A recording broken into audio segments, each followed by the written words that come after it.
ओम शांति। साकार मुरली 28 जून 2021। मीठे बच्चे, अपने को आत्मा समझ आत्मा से बात करो तो फूल में खुशबू आती जाएगी, देह अभिमान की बदबू निकल जाएगी।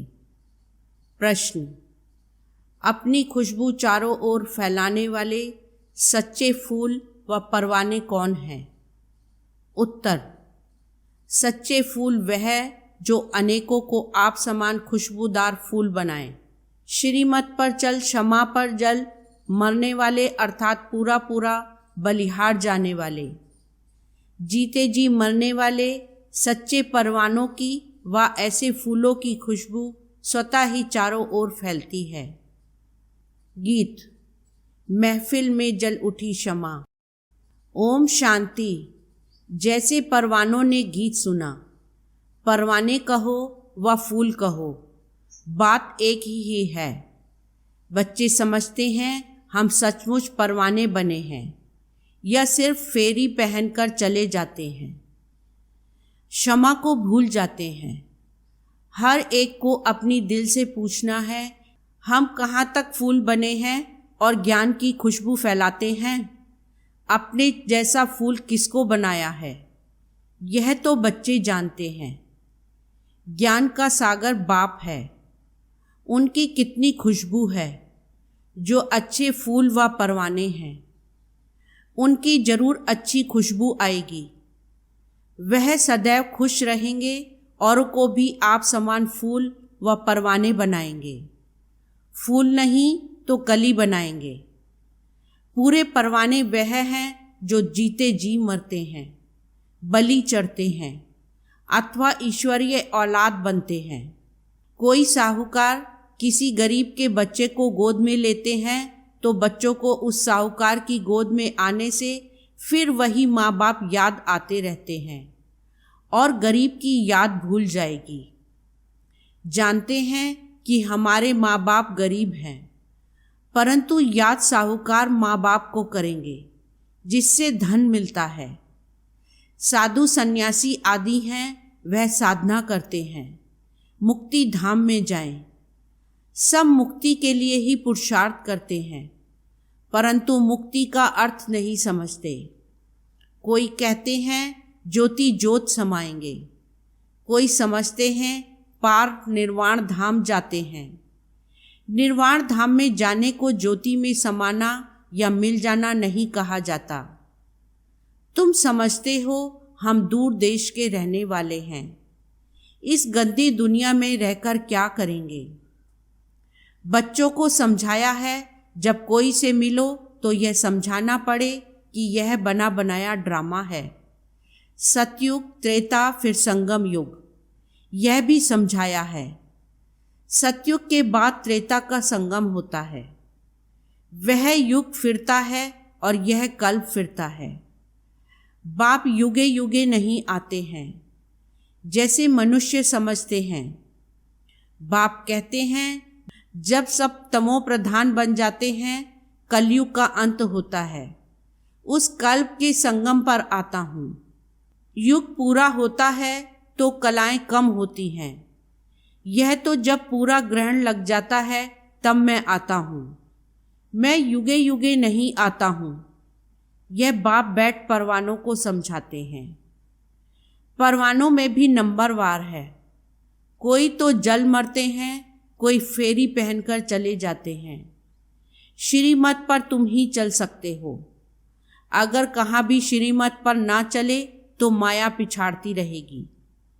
श्रीमत का बहुत गायन है। श्रीमत भगवत गीता कहा जाता है।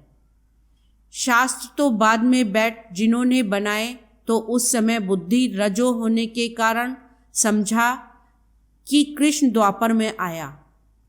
मैं आता ही तब हूँ जब आदि सनातन देवी देवता धर्म प्रायः लोप हो जाता है। बाकी सब धर्म रहते हैं।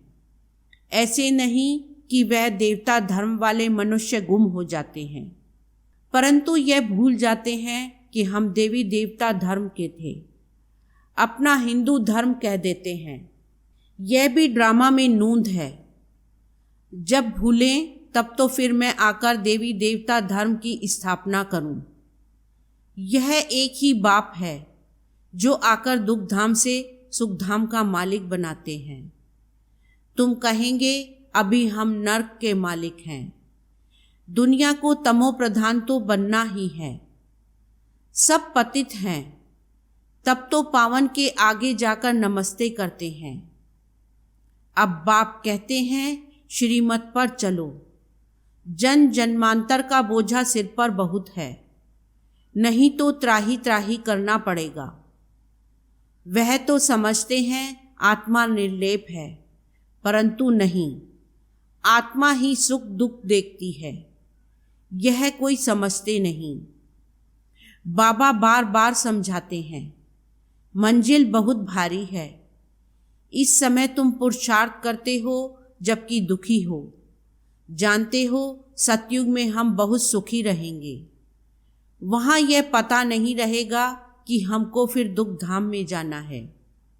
हम सुख में कैसे आए हैं, कितने जन्म लेंगे, कुछ भी नहीं जानते। अभी तुम जानते हो तो ऊंच कौन ठहरे। तुम ईश्वर की औलाद होने के कारण जैसे ईश्वर नॉलेजफुल है, ऐसे तुम भी नॉलेजफुल ठहरे। अभी तुम ईश्वरीय औलाद हो, परंतु नंबरवार। कोई तो बड़े मस्त हैं, समझते हैं हम बाबा की मत पर चलते रहते हैं। जितना मत पर चलेंगे उतना श्रेष्ठ बनेंगे। बाप सम्मुख बैठ बच्चों को समझाते हैं, बच्चे देह अभिमान छोड़ दो, देही अभिमानी बनो, निरंतर याद करो। बाप तो सदैव है ही सुखदाता। ऐसे नहीं कि दुख भी बाप ही देते हैं। बाप कभी बच्चों को दुख नहीं देंगे। बच्चे अपनी उल्टी चलन से दुख पाते हैं। बाप दुख नहीं दे सकते। कहते हैं हे भगवान बच्चा दो तो कुल वृद्धि को पाएगा। बच्चे को बहुत प्यार करते हैं। बाकी दुख अपने कर्मों का ही पाते हैं। अब बाप तुम बच्चों को बहुत सुखी बनाते हैं। कहते हैं श्रीमत पर चलो। आसुरी मत पर चलने से तुम दुख पाते हो। बच्चे बाप अथवा टीचर अथवा बड़ों की आज्ञा न मानने से दुखी होते हैं।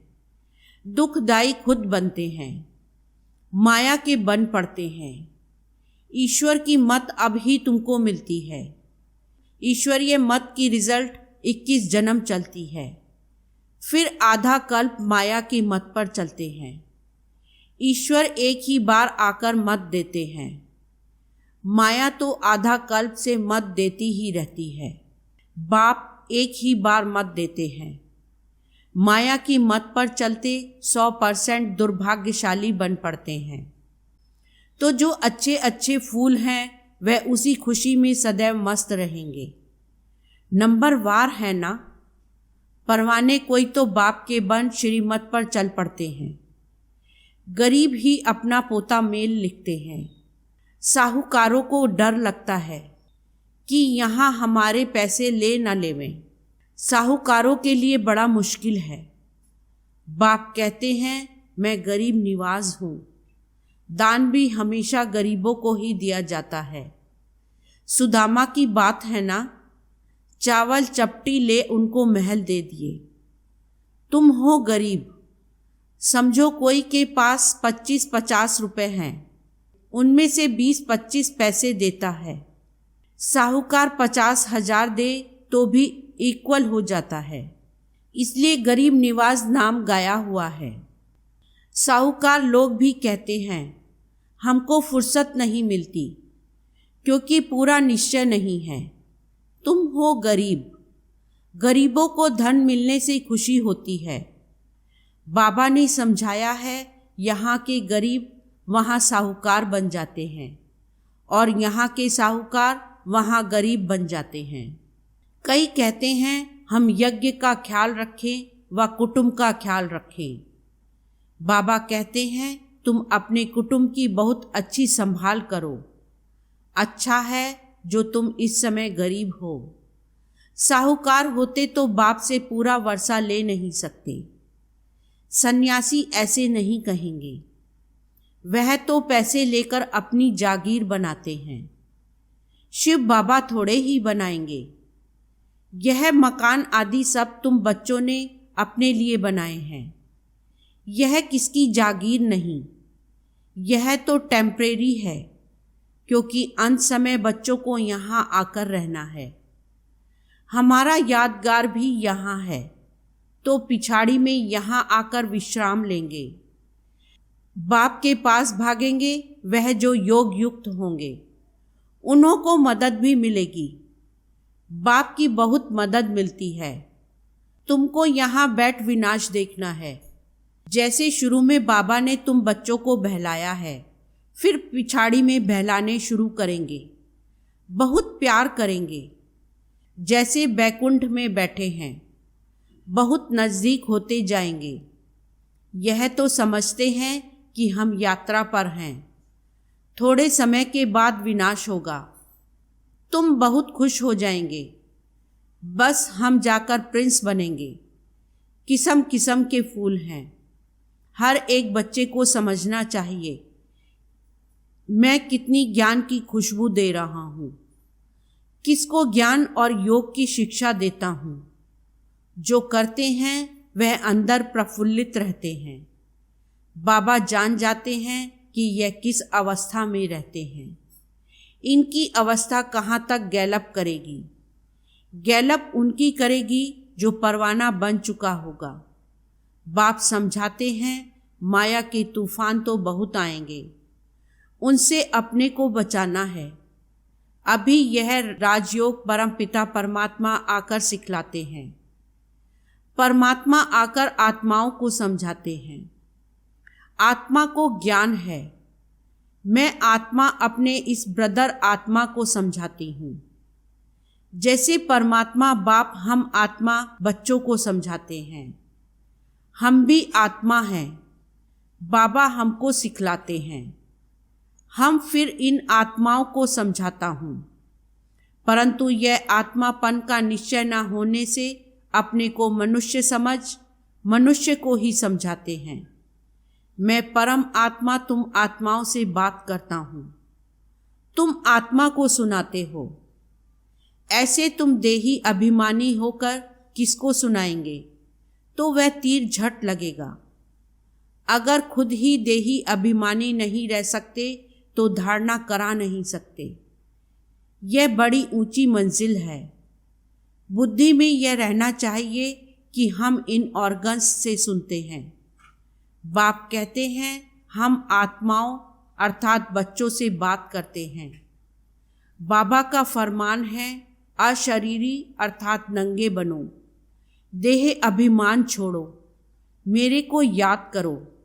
यह बुद्धि में आना चाहिए। हम आत्मा से बात करता हूँ, शरीर से नहीं।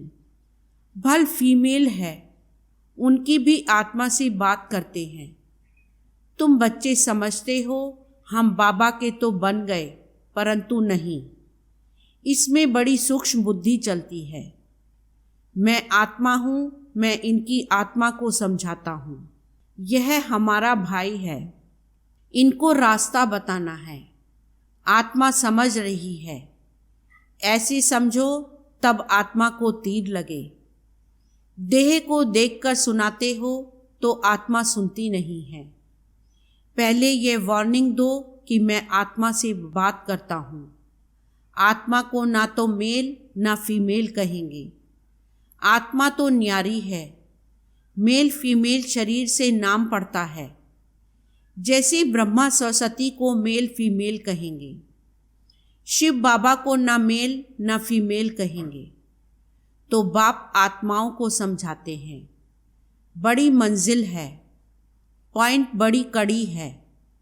आत्मा को इंजेक्शन लगाना है, तब देह अभिमान टूटता है। नहीं तो खुशबू नहीं आएगी, ताकत नहीं रहेगी। बात बहुत छोटी है। हम आत्मा से बात कर रहे हैं। बाप कहते हैं तुमको वापस जाना है, इसलिए देही अभिमानी बनो, मन मना भव। फिर ऑटोमेटिकली मध्याजी भव आ जाता है। अभी बड़ी सूक्ष्म बुद्धि मिलती है। सवेरे में बैठ विचार सागर मंथन करना है। दिन में तो सर्विस करनी है, क्योंकि कर्म योगी है। लिखा भी हुआ है, नींद को जीतने वाले बनो, रात को जागकर कमाई करो। दिन में तो माया का बड़ा बखेरा है। अमृत वेले वायुमंडल अच्छा है। बाबा को यह तो लिखते नहीं कि फलाने टाइम पर उठकर विचार सागर मंथन करते हैं। बड़ी मेहनत है। विश्व के तुम मालिक बनते हो, यहाँ तो हद के मालिक हो। पानी की हद पर भी कितना झगड़ा चलता रहता है। दुश्मनी लगी पड़ी है। आपस में एक दो को ब्रदर्स समझते नहीं, सिर्फ ऐसे ही कह देते हैं कि हम सब एक हैं। एक तो हो न सके, अनेक आत्माएं हैं, सबका अपना अपना पार्ट है। तुम यहाँ बैठे हो, कल पहले भी बैठे होंगे। पत्ता हिला ड्रामा अनुसार, ऐसे नहीं पत्ते पत्ते को परमात्मा हिलाते हैं। ऐसी ऐसी बातें समझकर फिर समझाओ। हर एक समझ सकते हैं कि हम परवाना बने हैं। हम बाबा की मत पर चलते रहते हैं, फालतू बातें तो नहीं करते हैं। कहाँ अपना पैसा पाप की तरफ तो नहीं लगा रहे हैं। अच्छा, मीठे मीठे सिकीलदे बच्चों प्रति माता पिता बाप दादा का याद प्यार और गुड मॉर्निंग। रूहानी बाप की रूहानी बच्चों को नमस्ते, रूहानी बच्चों की रूहानी बाप को नमस्ते। धारणा के लिए मुख्य सार। फर्स्ट पॉइंट, स्वयं को आत्मा समझ आत्मा से बात करनी है। देही अभिमानी बनकर सुनने सुनाने से धारणा अच्छी होगी। सेकंड पॉइंट, नींद को जीतने वाला बनना है। रात को जागकर कमाई करनी है। विचार सागर मंथन करना है। किसी भी फालतू बातों में अपना समय नहीं गंवाना है। वरदान, माया की नॉलेज से इनोसेंट और ज्ञान में सेंट बनने वाले संपूर्ण पवित्र भव। सार, जैसे सतयुगी आत्माएं विकारों की बातों की नॉलेज से इनोसेंट होती हैं, वही संस्कार स्पष्ट स्मृति में रहे तो माया की नॉलेज से इनोसेंट बन जाएंगे। लेकिन भविष्य संस्कार स्मृति में स्पष्ट तभी रहेंगे जब आत्मिक स्वरूप की स्मृति सदा काल और स्पष्ट होगी।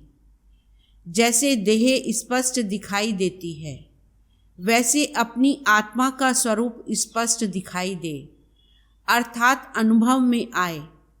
तब कहेंगे माया से इनोसेंट और ज्ञान में सेंट, अर्थात संपूर्ण पवित्र।